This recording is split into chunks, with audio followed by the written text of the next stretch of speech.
The moment my phone buzzed, I already knew it wouldn't be good news. But I wasn't prepared for that message. I'll come back when I feel like it. Don't wait up. Sarah, my wife, my partner of 8 years. The woman whose laughter once felt like the safest sound in the world. Now her words felt like ice pressed straight against my chest. I stared at the glowing screen longer than I should have. Maybe I expected the text to change. Maybe I hoped she'd follow it with a joke, a smiley, or anything to soften the blow. But nothing came. Just silence. Just the truth I'd been avoiding for months. Something was wrong. With her. With us. With the marriage I thought was unbreakable. And like a fool I typed back. Where are you? No reply. Minutes passed.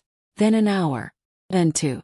The house, usually warm with her presence, her humming, her footsteps, her random talking to herself while searching for her keys, felt suddenly colder. Too still. Too clean. Too empty. I walked to the bedroom, and that's when I noticed something I had missed earlier. Her perfume bottle was gone. Her favorite black heels were gone. The drawer where she kept her going-out dresses, half empty. She left intentionally. She left angry. Or worse, she left carefree. I grabbed my jacket and keys, the shaky breath leaving my lungs reminding me I wasn't as calm as I wanted to appear. The first crack. It wasn't just tonight. It was the sudden late-night meetings. The lipstick smudges she wiped too quickly when coming home. The smiles that didn't reach her eyes anymore. The phone she guarded like a second skin. But betrayal is funny. You see the signs, you feel the shift, but you never want to say the word out loud. Because saying it makes it real. And I wasn't ready for real. The friend who knew more than I did. I drove straight to Ethan's place. My closest friend and, ironically, Sarah's favorite coworker. He opened the door with a look that made my stomach twist. "Man, you look like hell," he muttered. "Come inside." I stepped in.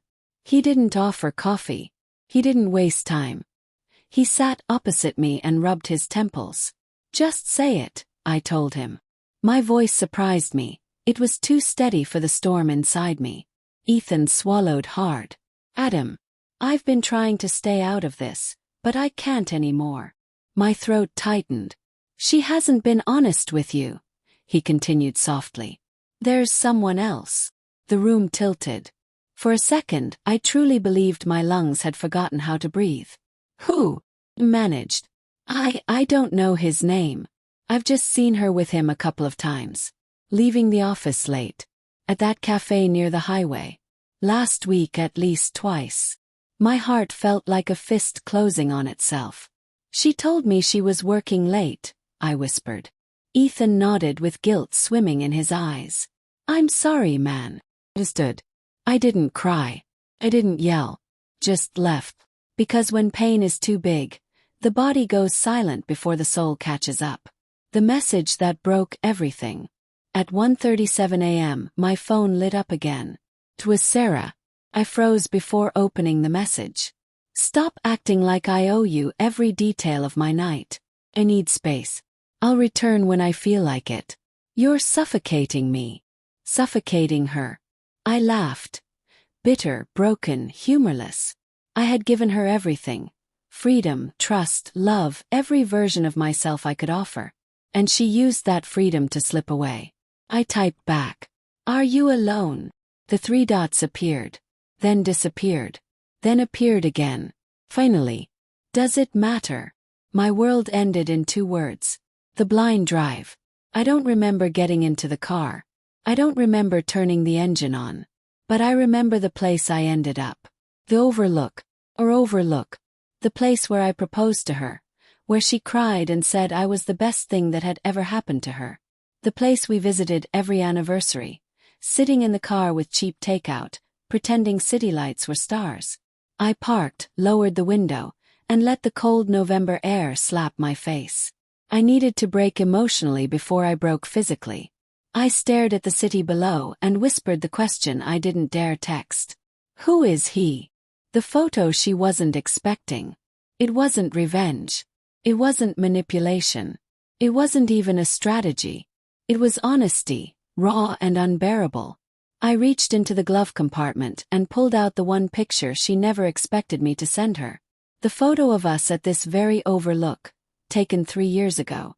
The image of pure happiness, her arms around me, her eyes bright, her smile effortless. But I didn't send it alone. Took a new photo. Selfie. Same spot. Same background. But this time, I was alone. And I looked it. I looked like the man she had been slowly killing with silence, distance, and half-truths. I sent both pictures together with one message. This is what you're walking away from. And this is what you're leaving behind. I put the phone face down on the seat and stared out at the city.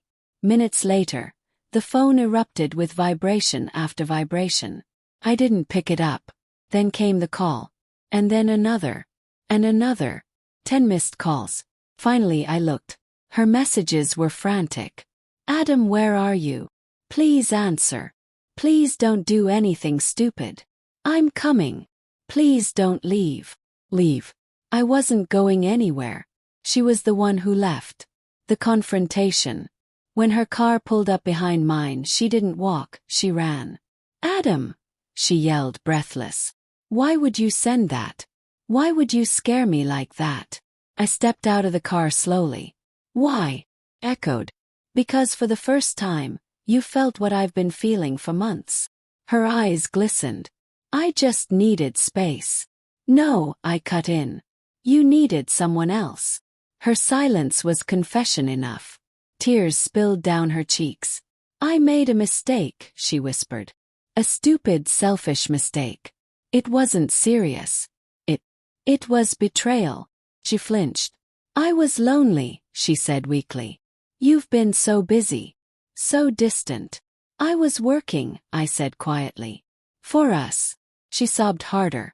I'm sorry. I swear it's over. Tonight I pushed you because I didn't know how to face what I'd done. Her voice crumbled. Adam, please come home. A choice no one wants to make. The wind howled softly through the overlook railing. I stared at her. The woman I loved, the woman who hurt me deeper than anyone ever had, the woman crying as if her world depended on my next breath. And I realized something painfully human. Love doesn't disappear when trust breaks. They coexist, bleeding, fighting, screaming inside you. I don't know if I can forgive you, I said honestly. She nodded, trembling. I'll earn it. Every day. Just don't give up on us. She reached for my hand. I didn't pull away. But I didn't hold back either. I'll come home, I finally said. But things won't be the same. Her lips parted with relief and heartbreak intertwined. I know, she whispered. The final line. We drove home in separate cars. Because some distances, even small ones, cannot be closed instantly. As I followed her taillights through the dark, one thought echoed inside me. Some betrayals destroy you. Others remake you. But every betrayal teaches you the truth. Love can survive many things. But trust must be rebuilt brick by brick. Or the whole house will collapse again.